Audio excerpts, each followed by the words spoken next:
เวลาเดียวกันนี้และก็ทางสถานีวิทยุแห่งนี้เป็นเวลา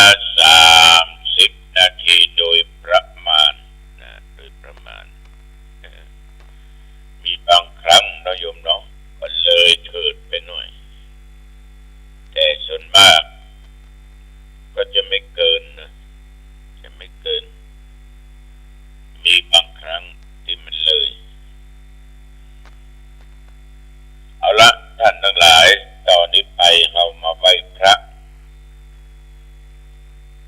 ตั้งอกตั้งใจสวดมนต์ถวายพระพรชัยมงคลแด่สมเด็จพระบรมราชินีในรัชกาลปัจจุบันนี้โดยขอคือพระองค์ท่านนั้นจงมีพระสุขภาพพระมัยอันแข็งแรงมีพระเกษมสำราญมีพระชนมายุยิ่งยืนนานได้120 พรรษายิ่งขึ้นไปเป็นลมโพลมใจแก่ประสบนิกรของพระองค์ทุกผู้เหล่าต่อไปก็ตั้งใจไว้พระรัตนตรัยกันเด้ออะระหังสัมมาสัมพุทโธภควา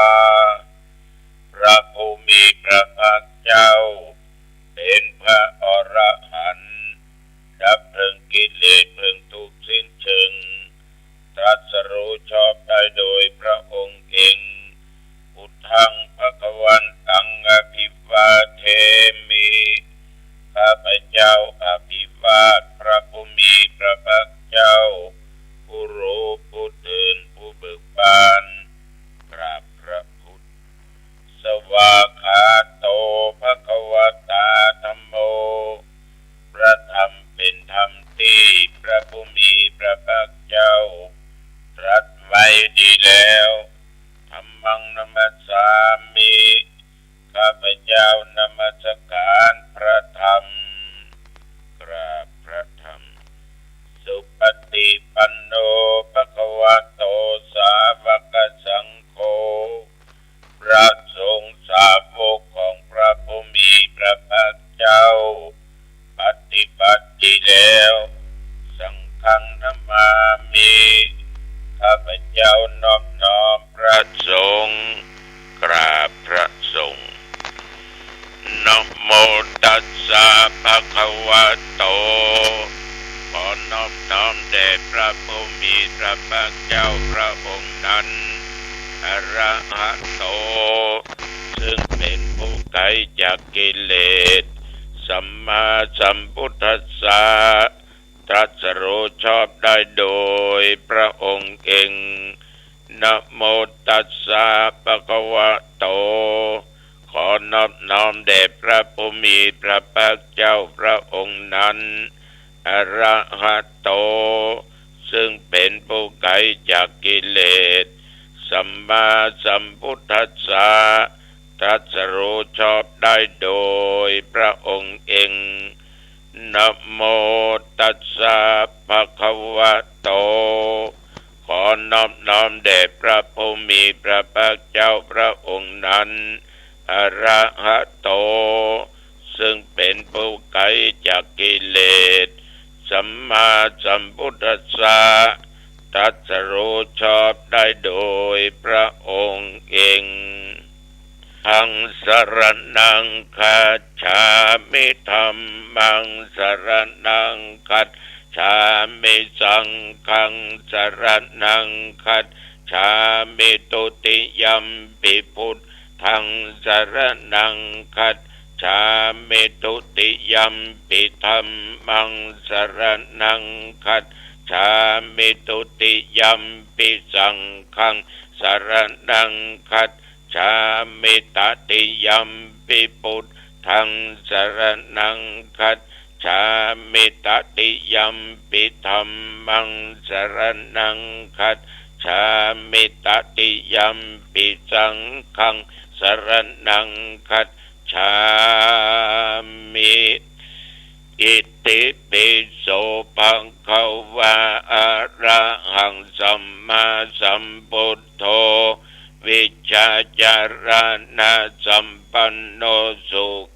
โตโลกาวิโทอนุตตโรปุริสัทธัมมาสารติสัทธาเทวมนุษย์สานังพุทโธภควาติสวากขาโตภควตาธัมโมสันติติโกอากาลิโกเอหิปัสสิโกโอปัญญิโกปัจจตังเวทิตัพโพวินยูหิติสุปฏิปันโนภควโตสาวกสังโฆอุชุปฏิปันโนภควโตสาวกสังโฆยายะปฏิปันโนภควโตสาวกสังโฆสามิจิปฏิปันโนภควโตสาวกสังโฆยะติตังจัตตาริปุริสายุคานิอัตถปุริสปุคัลลาเอสะภควโตสาวกสังโฆอาหุนายโยภาหุนายโยทักขินายโยอัญชลิการณิโยอนุตตลังปุญญเกตังโลกัสสาติปรมาราชินีอาคาสุติตาวะอายาสัสสินีทัสสะมินทาภูปาลัสสะวิระพุตตาภิวันลกะภาปุญญาธิการสัมปันนาสิริสัมปัตติสังยุตตาวินิตัตตาสุวิกันตาสัพพะกัปปะวิลาสินีนานาวิติมหิพยัคตาจะปุญญาติวินะยัญยุกาสังเวทานเดจะอุกัฏฐาปาคุณเยนะสมปิตาสัมมาสุภาวิตารักขาปรมินตังกรักขิกาทัลละหะปัตติสุสังยุตตาปฏิปัตตาวิเศษโตสสิวะโอสัตติมัชเชสัพพเทวะวิโรจติรัตันนัตตยานุภาเวนะอาคัญญาปุญญเตชะสาสุทิตาลาชินิเสธาสุทวิมัลลลักขณาอายุธาทิอิธัมเมหิอุตริมปิปวัตตโตสัพพสิริจะพิญโยโคโสสัพพานิมังคลานิจาสัพพากิตติจะพิญโยโสสังวัตตันตุอภิคันนังตัสสะเตชานุภาโวจะอุราละโตปวัตตโตสัพเพมหิติกาเทวาอภิปาเลนตุนังสัทธาภวตุสัพพมังคะลังรักขันตุสัพพเทวตาสัพพพุทธานุภาเวนะสัทธาสุติภวันตุเตภวตุสัพพมังคะลังรักขันตุสัพพเทวตาสัพพธรรมานุภาเวนะสัทธาสุติภวันตุเตภวตุสัพพมังคะลังรักขันตุสัพพเทวตาสัพพสังฆานุภาเวนะสัทธาสุติภวันตุเต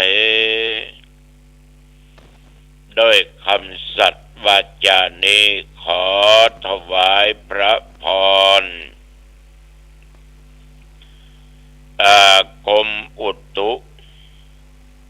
กรมอุตุได้ประกาศบอกว่า ระยะนี้ความกดอากาศมันต่ำมักจะมีฝนตกหนักตกน้อยเป็นบางที่บางแห่งบางหนสำหรับตั้งแต่ตะวันวามาถึงบัดเดี๋ยวนี้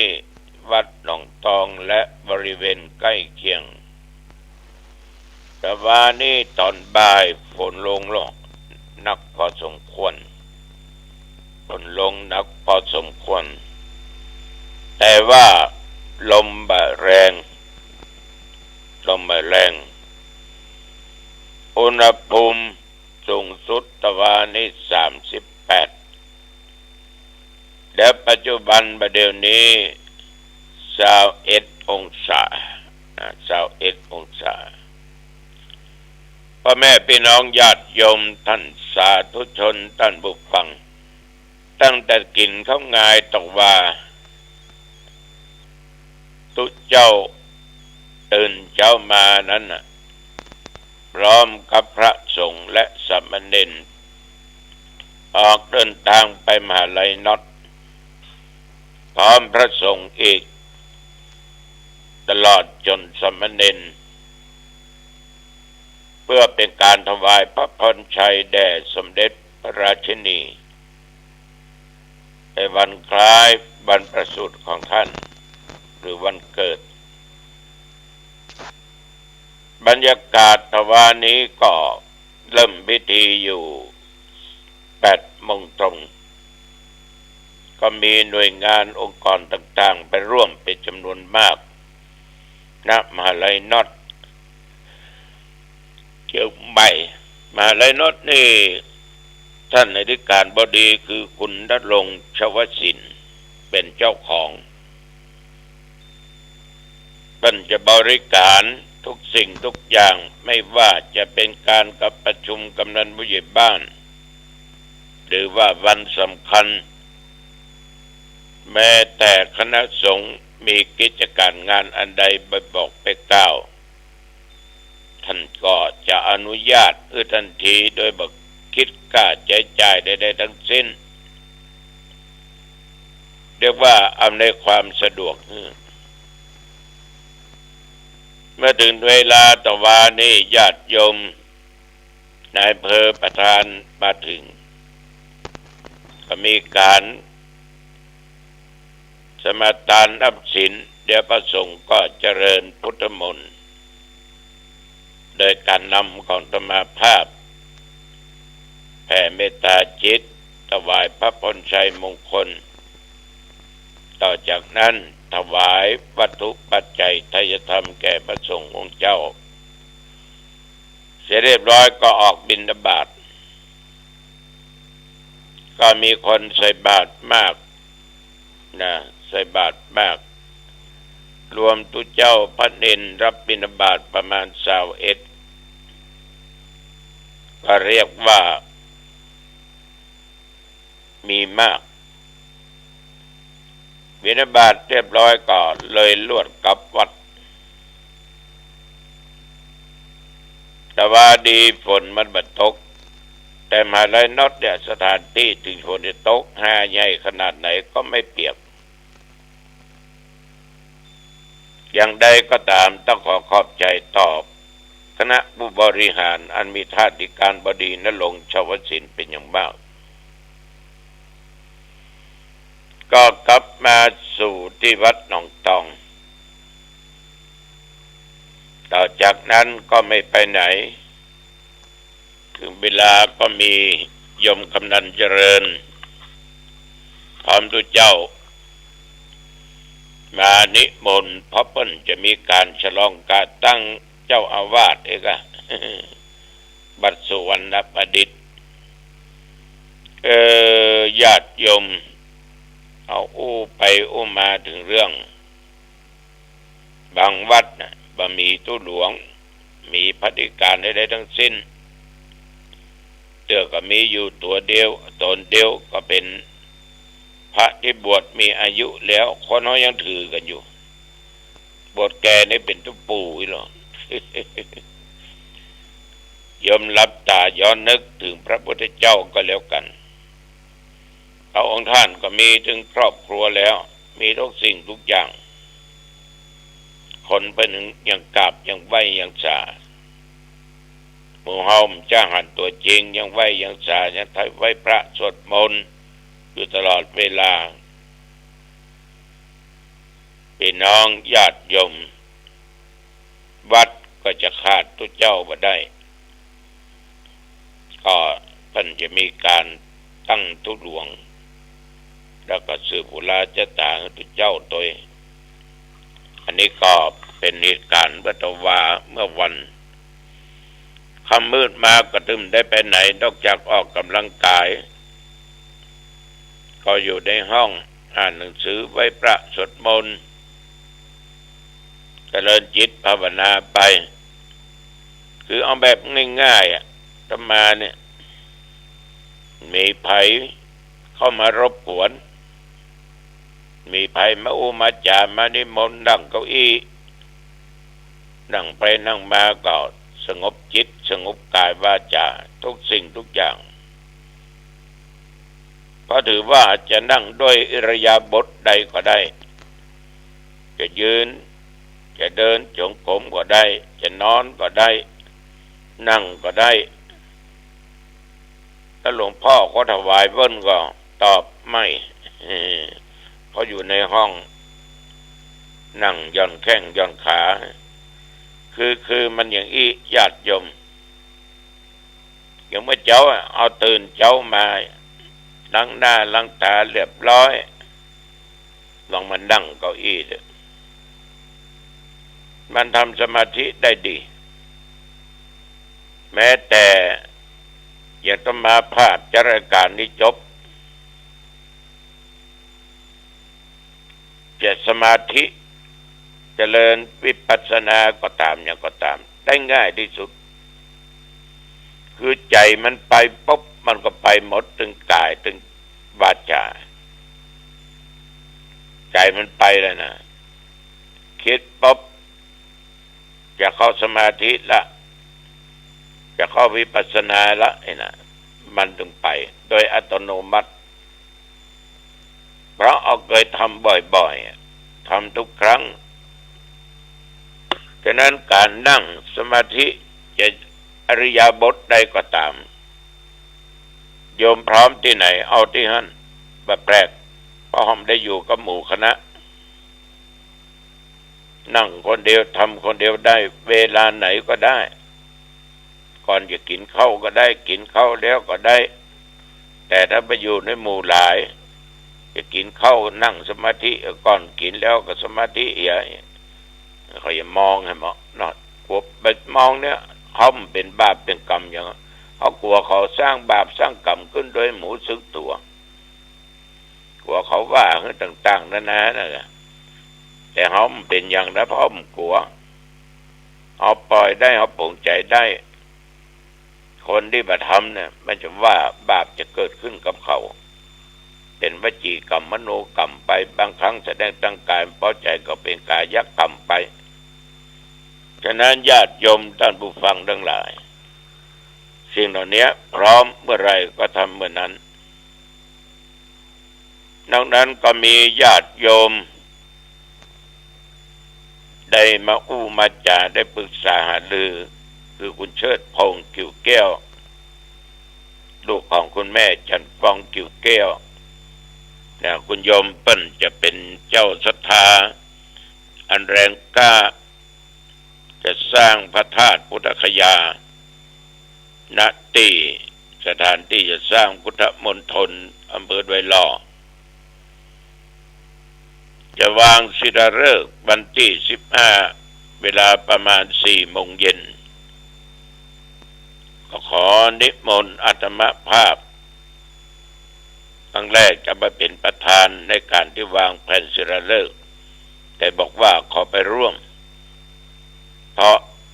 จะทำให้หลวงปู่ทองสิริมังคโลหรือพระพรหมมงคลฉะนั้นก็จะไปร่วมในการวางแผ่นศิลาฤกษ์สร้างพระธาตุพุทธคยาขึ้นณที่พุทธมณฑลพุทธดอยหล่อ ญาติโยมไปจะร่วมสร้างบารมีก็ได้เนอะจิตมาภาพก็ได้นะ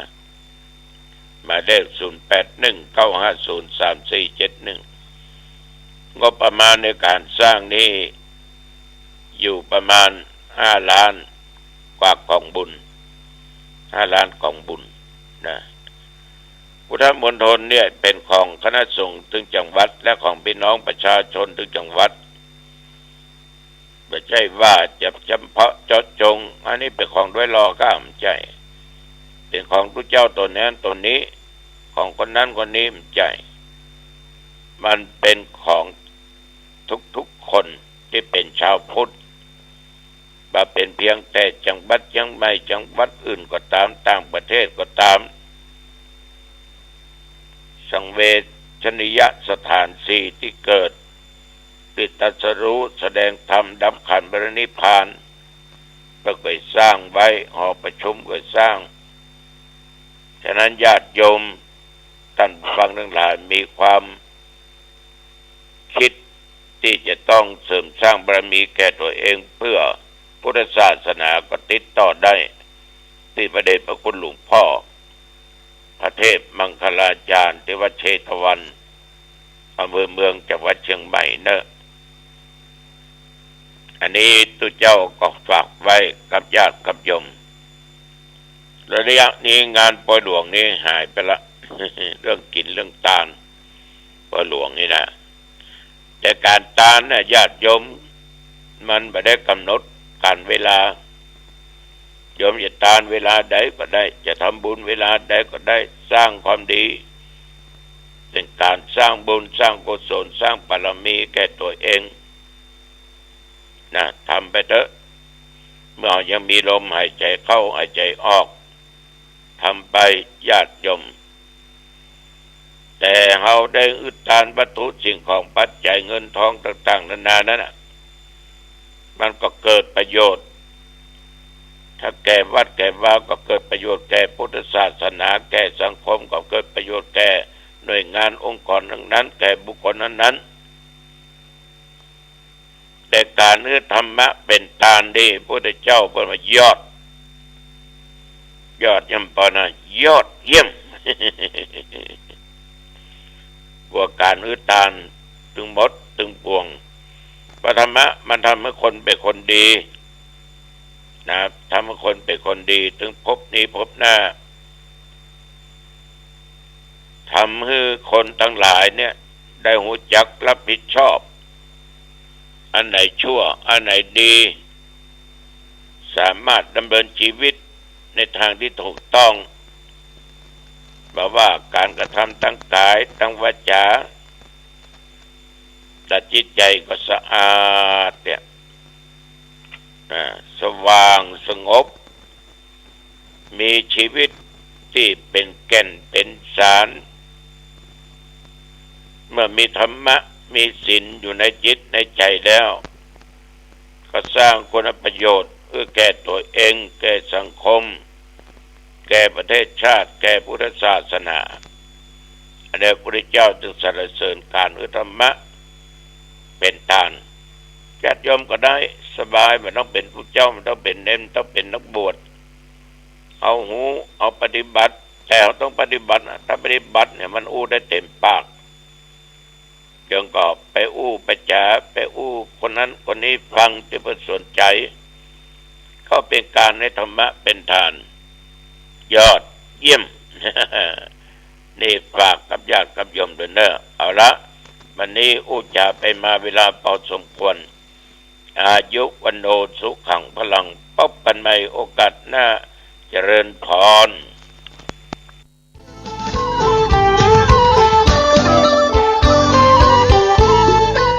ข่าวสารเพื่อการประชาสัมพันธ์ขอเชิญชวนผู้ใจบุญใจกุศล